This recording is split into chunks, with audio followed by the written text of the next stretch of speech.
This week's episode started with a postage due stamp. 55 cents. Now that doesn't sound like much, but in low-end card selling, 55 cents can tell you a lot about your shipping system. I had a card order arrive from another seller with postage due. The envelope made it to me, and in my case, my letter carrier lets me leave the postage due with my outgoing orders the next day. Now, I understand not every buyer gets that kind of convenient treatment. Some have to pay at the door. Some have to go to the post office. Some just get irritated and message the seller. When I looked at the envelope, the problem was obvious. 6 cards crammed between 2 top loaders in one thick, rigid stack. And to top it all off, it was sealed with the dreaded Scotch tape. Did the seller package it correctly? Absolutely not. Did the seller probably understand why it caused a problem? Also, probably not. And that's the point of this episode. The seller buys the label, but the carrier decides whether the shipment actually qualifies. The label is your claim. The carrier's classification is the ruling. Welcome to my so-called card life, the podcast where we talk about what actually happens when you try to run a real card business, the decisions, adjustments, and lessons that don't show up in highlight reels. Welcome to my so-called card life, an inside look at the life of a low-end card reseller, brought to you by JC3 Cards and Collectibles, a premier reseller of trading cards available today on eBay, Collects, and whatnot. Whether you're looking to fill out that new set or just rekindle memories with one of your favorite players from your favorite teams, let JC3 Cards and Collectibles help you find that card you're looking for and provide fast, secure delivery straight to your door.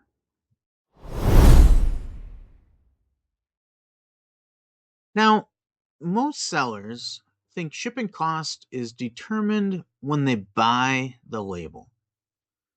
You sell a card, you package the card, and you buy the label. Enter the weight, you select the service, then you print the label. At that point, it feels like the shipping cost has been decided. But that's not quite true. What you've really done is make a claim for shipping charges. You're claiming the package qualifies for that service. You're claiming that plain white envelope qualifies as letter mail. You're claiming that eBay standard envelope meets the rules. And you're claiming the weight is right, the thickness is right, and the package is flexible enough. You're also claiming it's uniform enough. You're claiming it can move through the system the way that shipping method requires. And then the carrier decides whether they agree with you. Sometimes they do. Most of the time, if you're packaging correctly, they probably do. But sometimes they do not. And that is when you get postage due. That's when the package gets returned. Or when the buyer gets annoyed. That's when the seller gets a message that starts with, "Why did I have to pay extra postage?" And in low-end cards, that is when the margin math gets ugly really fast. Because a postage due issue is not just 55 cents. It's the 55 cents plus the buyer experience plus the message you now have to answer plus the possible refund or the possible replacement plus the feedback risk plus the time it takes to clean up something that should have been a simple transaction. That's why cheap shipping is only cheap when it completes cleanly. Let's go back to the envelope that started this. 6 cards, 2 top loaders, 1 stack. That's too thick, too rigid, and too uneven. And then the Scotch tape. That's not how I would ship it. And it's not how I would recommend anyone ship an order like that. And if you're trying to use plain white envelope shipping, that is exactly the kind of packaging that gets you into trouble.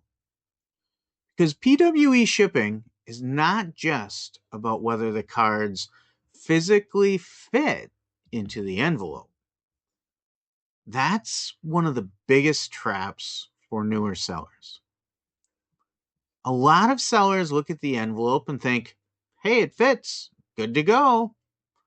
But it fits is not the same as it qualifies. A stack of cards inside an envelope is not automatically letter mail. A top loader inside an envelope is not automatically machinable.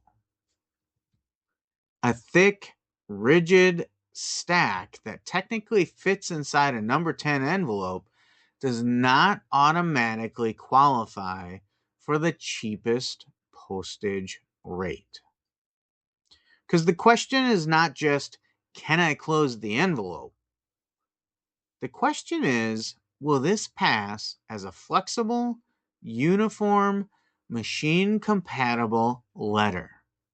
And that is a very different question. And that is the question many casual sellers do not know to ask. So yes, the seller was wrong in how they prepared this shipment. But I can criticize the packaging without turning the seller into the villain here. Most PWE problems are not caused by bad intent.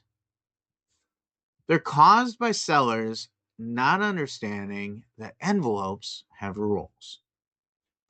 And they're caused by sellers thinking that they are choosing a cheap shipping method when what they're really doing is trying to force a shipment into a classification it may not qualify for. And when the seller forces it, the buyer may be the one who gets the correction. That is exactly what postage due is. Postage due is the carrier correcting the seller's shipping assumption.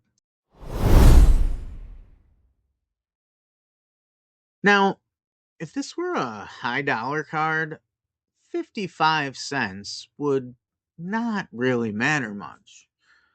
If you sell a $200 card and somehow there's a minor postage adjustment, it may be annoying, but it probably doesn't destroy the whole transaction. But low-end cards are different because low-end sellers live in small margins. A $1 or $2 or $3 card order, or even $4 or $5 orders, doesn't give you a lot of room for mistakes.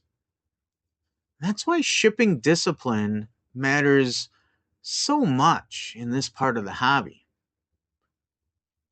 If you're selling low-end cards, your shipping system is not just a side detail. It's a part of your business model. At JC3, we've talked a lot about this. I can make a low-end card sale work because I use eBay standard envelope where it makes sense. I use plain white envelope style shipping where the order qualifies. I use a packing method that is designed around the rules, not just around what I hope gets through. But that system only works if the shipment completes cleanly. Let's say I sell a 7-card order through our Lucky 7 coupon. Maybe the buyer gets 7 low-end cards. Maybe after discount, fee, shipping, and sourcing cost, the order still produces an acceptable small profit. That works if the envelope ships cleanly. But if the envelope comes back, or the buyer gets postage due, or I have to reship or have to refund, the math changes immediately. On low-end cards, the first shipping mistake can cost more than the card. And that's the core issue. A postage due stamp might only say 55 cents, but the business cost can be much larger.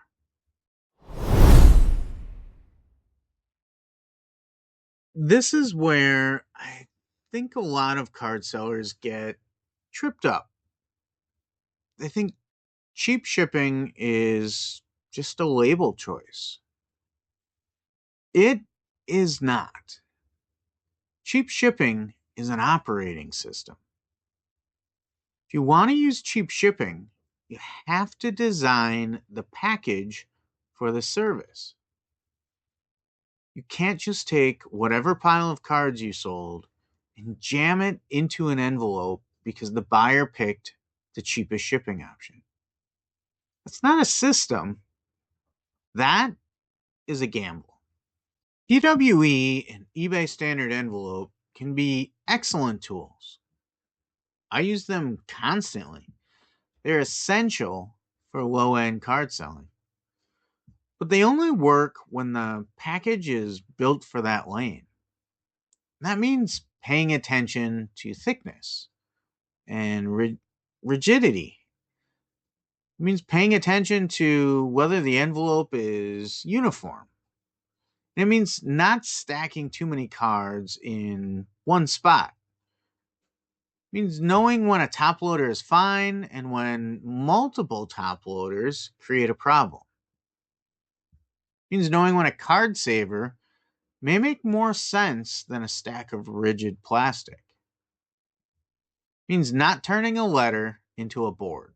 And it means not using bubble mailers and pretending they're envelopes. It means not adding cardboard reinforcement until the envelope becomes too rigid for the service. And it means understanding that protection and machinability are in tension with each other. As sellers, we want to protect the card. The carrier wants the letter to move through the system. The shipping method only works when you solve for both. If you protect the card so much that the envelope no longer qualifies, you have not created a better PWE shipment. You've created a misclassified package.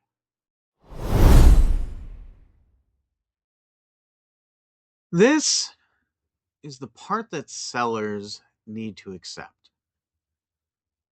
Carrier doesn't care what the card sold for. And the carrier doesn't care that the buyer paid 73 cents for shipping. The carrier doesn't care that your coupon math only works if the label costs $1.03.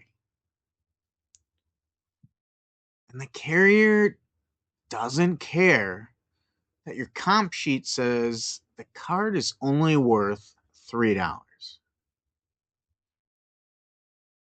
The carrier doesn't care that you were trying to help the buyer by using cheap shipping. Because the carrier only cares what the mail piece is. Is it a letter? Is it machinable? Is it too thick? Is it too rigid? Or is it uneven? Does it qualify for the rate that was paid? That is the ruling. And once you accept that, you stop looking at postage due as some random, unfair thing and start looking at it as feedback from the system. Not always perfectly consistent feedback, and not always convenient shipping feedback, not always feedback you agree with, but it is feedback. And that's my reaction to this postage due envelope was different than it would have been just a few months ago. I still looked at it and thought the seller packaged it wrong. But I also understood the broader dynamic. They probably thought they paid enough. And they probably thought the cards were protected. They probably thought this is how I have received cards before. But they probably did not know that 6 cards between 2 top loaders in one stack creates a classification problem. And then the carrier made the final decision. There is another layer here too. Not every post office handles these situations the same way. Not every carrier handles them the same way. Not every envelope gets treated the same way. Some bad envelopes get through, and some good envelopes get questioned. Some buyers get a postage due stamp and can pay later, but some buyers have to pay immediately. Some sellers ship hundreds of envelopes a certain way and think the method is safe because nothing has happened yet. Then one day, the exact same method creates a postage due. And that inconsistency frustrates sellers. And I understand that. But it's also why your system should not be built around the edge. If your method only works because your local post office usually lets it slide, that is not a strong shipping system. If your method only works because most buyers do not complain, that is also not a strong customer service system. If your method only works because 9 out of 10 envelopes sneak through, that 10th envelope is not bad luck. It's the cost of building too close to the line.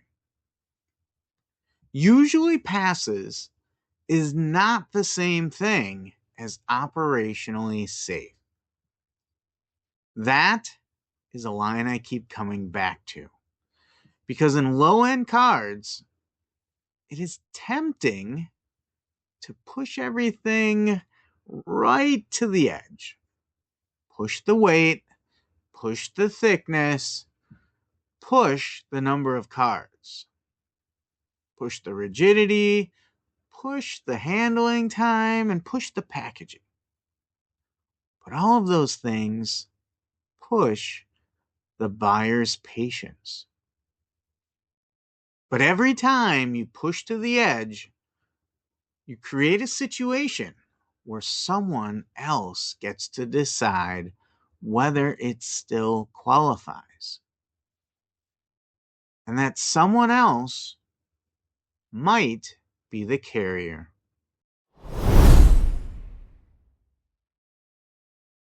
So, what is the practical takeaway? For me, the standard is pretty simple. The goal is not the cheapest label.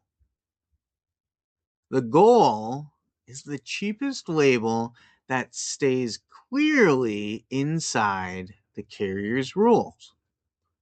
And that distinction matters. I'm not trying to win by forcing every order into the cheapest possible shipping method. I'm trying to build a system where the shipping method matches the order. 1 to 4 thin singles, that is usually a clean ESE or PWE style shipment. 5 to 8 thin cards, still possible, but only if they are spread properly, kept flexible, and remain uniform. With the right card mix, really thin stock, I can even get 10 cards split between 2 card savers in a number 10 for a clean ESE or PWE style shipment. If you're starting to get into thick stock or relics or patches, definitely slabs or multiple top-loaded cards, and those higher value orders, anything that feels close to non-conforming, that starts pushing me towards ground advantage. And I know that can feel painful in low-end orders. But sometimes the more expensive label is actually the cheaper business decision. Because cheap shipping is only cheap if it completes cleanly. At JC3 Cards and Collectibles, the Lucky 7 method is a good example of building around the rule instead of fighting the rule. 7 cards, easily split across 2 card savers. Taped together at the top, placed in a number 10 envelope, generally shipping at no more than 2 ounces. Flatter and more uniform than one thick stack.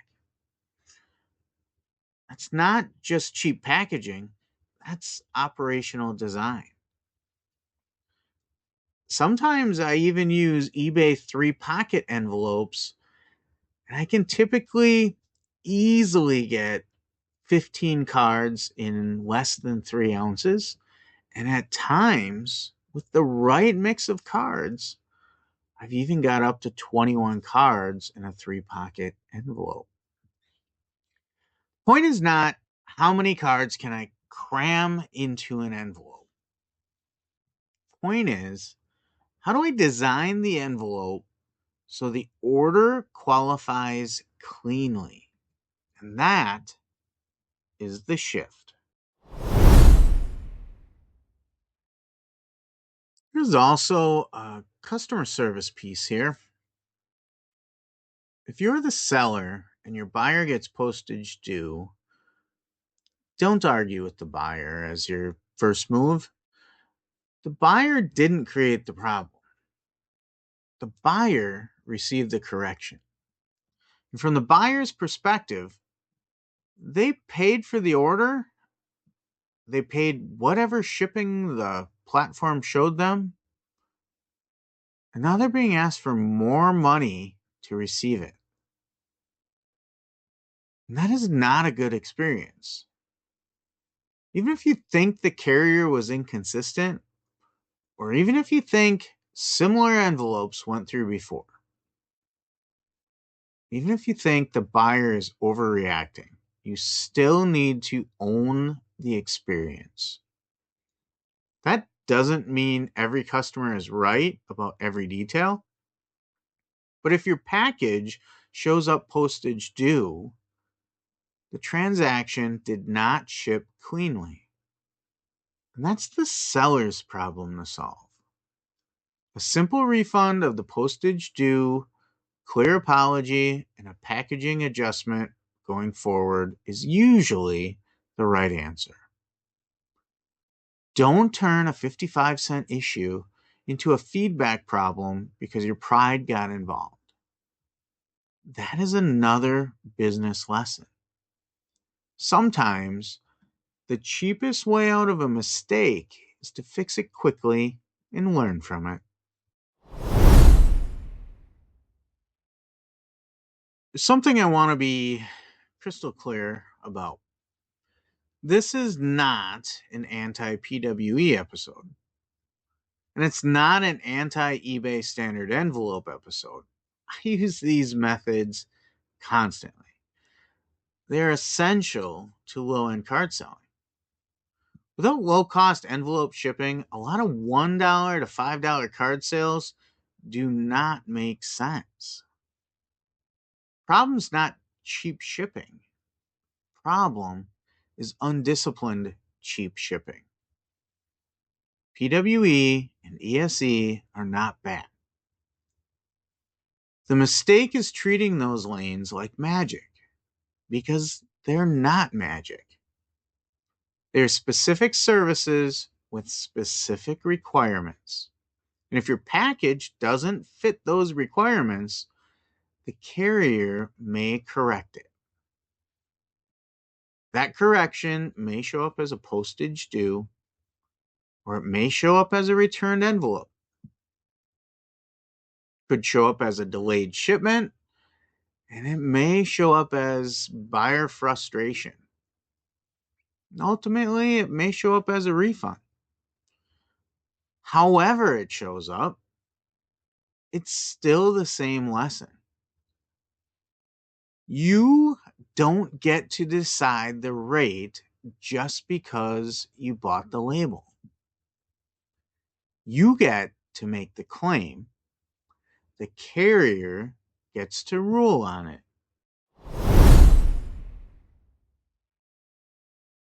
So this is why I like this topic for my so-called card life. Because this is not really just about envelopes. It's about how small operational details control whether the business actually works. A lot of sellers want to talk about comps, and a lot of sellers want to talk about sourcing. Many more sellers want to talk about platforms, and they want to talk about live selling. And a lot of sellers want to talk about whether or not low-end cards are worth listing. And all of that matters. But none of it works if the operating system underneath it is weak. If you source well but ship poorly, you leak margin. If you price well but package wrong, you create customer service issues. If you sell volume but don't have a clean fulfillment process, the volume turns into stress. If your margin only works when the carrier agrees with your interpretation, your margin is weaker than it looks. And that's the real point here. Shipping is not a back-end chore. Shipping is part of the business model. And for low-end sellers, it might be one of the most important parts. Because the cards are cheap, the margins are thin, and the orders are frequent. But buyer expectations are still real, and the carrier still gets the final say.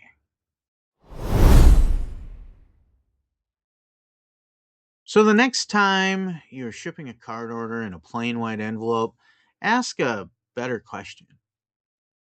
Don't just ask, does it fit? Ask yourself, does it qualify? Is it thin enough, uniform enough, flexible enough, and the right weight? Is it designed for this service, or am I just hoping it gets through? Because hope is not a shipping system.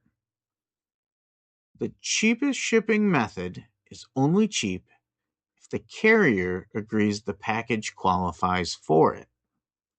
And if there's one lesson from a 55-cent postage due stamp this week, it's this. The label is your claim. The carrier's classification is the ruling. We'll see you next time on my so-called card life. I hope you too keep building your own so-called card life.